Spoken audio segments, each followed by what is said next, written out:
Okay, so here I am with Ivan, and we are in the liberated zone of Cherán. Ivan, do you want to tell me a little bit about yourself and what you're doing here? Well, my name is Ivan. I'm an independent journalist. I'm also trying to do songs from towns as this one that have been struggling with capitalism and all that. So I came here to see by myself how is it, and I could say that the most impressive thing about Cherán is their commitment with nature, and therefore um, like the whole struggle they have been fighting for, which is the liberation of their town of political parties. And yeah, we are here and we're super welcomed by these people. We're now doing a tiny reporting of it that we hope is gonna be ready for the 11th anniversary of their uprising, which was kind of, it was not suddenly that they decide to to kick out the political parties, because it's like struggle from 500 years, because they are purépechas. If you see over there, where usually it's the Mexican flag, you can see the purépecha flag, which is remembering all the time the roots and the struggle. Over there they have a saying is Huchari Uinarike, which means this is our strength, more or less.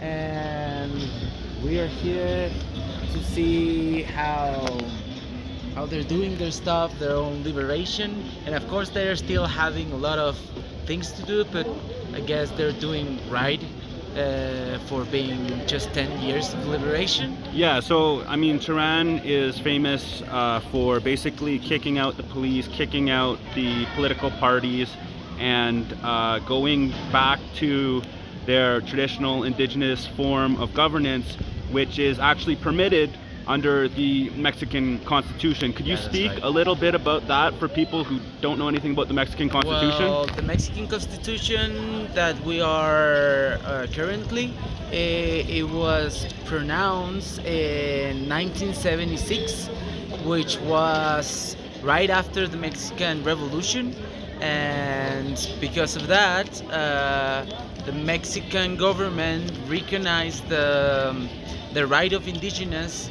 of their own self-determination, because they were before Mexicans. No, there's at least 62 languages in Mexico, which we can like say that it's a nation. Each language have like a tiny nation, and it's a struggle that is more than 500 years since the Spaniards came and they brought all their capitalism. So we're pretty happy to be here and to actually see by my own eyes how good they're doing. Of course, they're still having issues, but I like to talk about how they are defending the trees and the water, which is threatened by the avocado industry that is lodging a lot of native trees around, and it's a big issue. Yeah, that's something that I found really interesting, is that this community has consciously made the decision not to get into the avocado business, even though the land here is good for growing avocados, and I'm sure that they could do it, but they've made the choice not to because it's so profitable that they would then be extorted by organized crime. Exactly. And Exactly. yeah, so here you have a community that made a conscious choice that they value things higher than money. Yeah, And of course. They rather to have security and their own ways to govern themselves than having big profits because, as they told us, after if they would go to the profits of avocado, they would end up being slaves of the industry. So they have decide not to, which is a big decision, I would say, because they are taking just a tiny part of capitalism, and that makes them be more free on their own decisions as a community. Yeah. Well, there's a Jewish proverb that says, "Who is rich? He is he who is happy with what he has." So I don't know. I've been here for a short time. It certainly seems to me like the people here are happy and love their community. And this is a community that lives without political parties, without the state police. There is community police. Do you want to talk a little bit about that? There is a communal police, but there's, according what we have been told, there are volunteers. There are volunteers, and as volunteers, they have a payment, but not a really big one. And actually, it's their commitment with community that makes them take the choice to make these guards. They call it ronda comunitaria, and they're not calling themselves police because usually police in Michoacan it's pretty involved with narcos. So we're basically in Michoacan in a narco state, and some kilometers north here there's a big struggle of narco cartels blackmailing avocado farmers, and by not taking the choice of growing avocados, they are skipping away all these insecurity issues, and we're basically like 40 kilometers into away from a war zone in the border close to Jalisco, and I think that's Yeah, they're using landmines now, aren't they?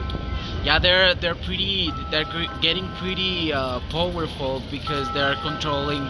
They're El cartel Jalisco Nueva Generación is one of the biggest right now and one of the dangerous ones. So kind of it's something tough, you know. Yeah. Okay, so I have a question for you as a journalist in Mexico from Tijuana who reports on narco violence. I know that two of your colleagues were recently murdered in Tijuana. What motivates you to do this work? This is a dangerous job that you have. I think somebody needs to do it. So if we don't take that choice, I think the country will be worse. But like freedom of speech and being a reporter is super dangerous. But somebody needs to do it, right? So I love my job, and I think it should be safe for us to talk about these issues. And I just hope that like government and society would like support more journalists. And yeah, we're almost like slaves of information because we don't get paid enough money or enough. For instance, I have no social security and stuff like that, and a lot of my colleagues either. So I hope that things get better for communities like this, and for journalists, and for activists. Okay, We're awesome. just surrounded of happy really people. happy people. Yeah, good vibes all around. Yesterday we went into the forest with the guardabosques, the forest rangers who take care of the forest, and they clearly care deeply about the land and see themselves as part of the land, and I think that there's a lot to be learned from this. From that. Okay. We have to be engaged more with nature and living in harmony with it. And I guess with that you're making big changes, and that's what the changes this community have been doing for the last 10 years when they uprise against political parties and the narco state. Okay, last question. How can people learn more about your work? How can people support you? Anything you want to promote?